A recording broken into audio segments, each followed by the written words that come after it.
For all these gifts, we thank you and we sing your praises and we say, Amen.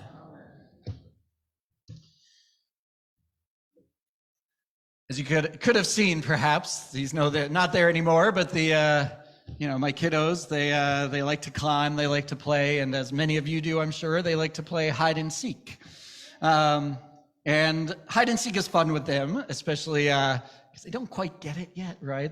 But the best is when Becca, she kind of mimics us and she looks under a chair, no,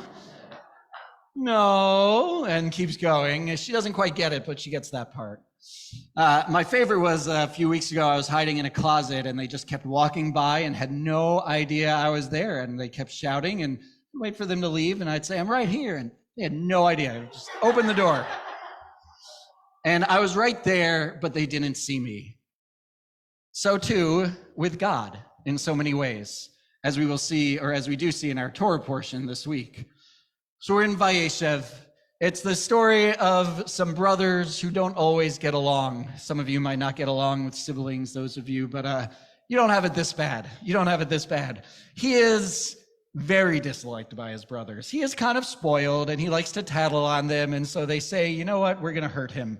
And they throw him into a pit and then they sell him into slavery and he ends up in prison.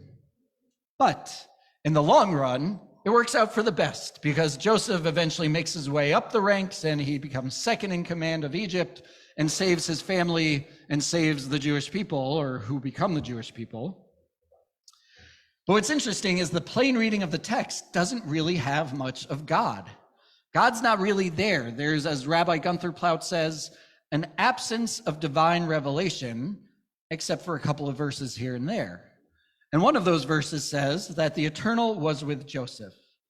And so we have this idea that we don't really see God directly playing a hand. It doesn't say, and God did this and God did that, but God was there the whole time. This is the same with the Hanukkah story. Who can tell me the Hanukkah story? What happens in the Hanukkah story? Charlotte. Two groups fighting over the land.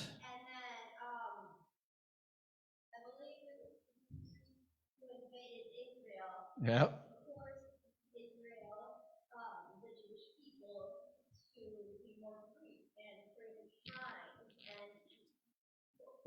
Yeah. So the Syrian Greeks took over, they were in charge, and they said, no studying Torah, and we're going to desecrate the temple and things like that. And then what happens? And then the Maccabees, who? They fought off the army.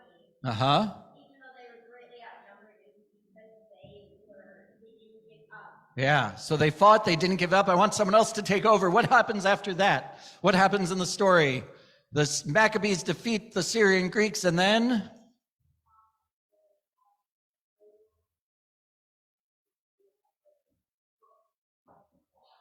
Menorah. Yeah.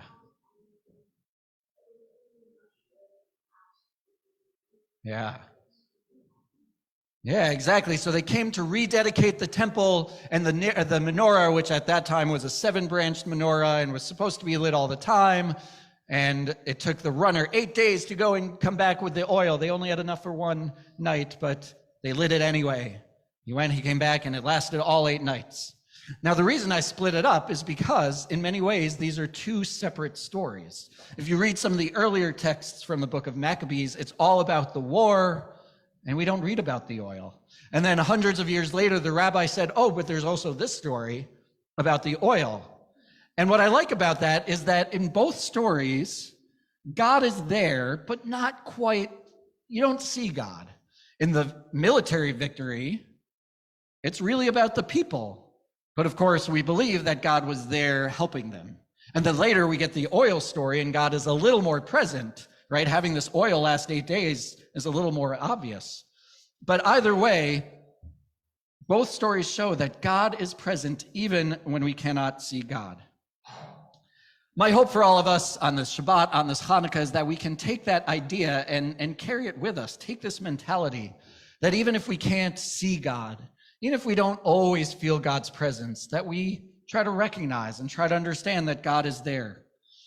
when things are hard at school, when we have the death of a loved one or an illness, when work is just so hard, or we're bored in retirement, or we have interpersonal issues, whatever it might be. My wish for us, my hope for us, my prayer is that we understand, just like Joseph and just like the Maccabees, that God is with us at all times. Amen. Take a few moments to reflect on these words.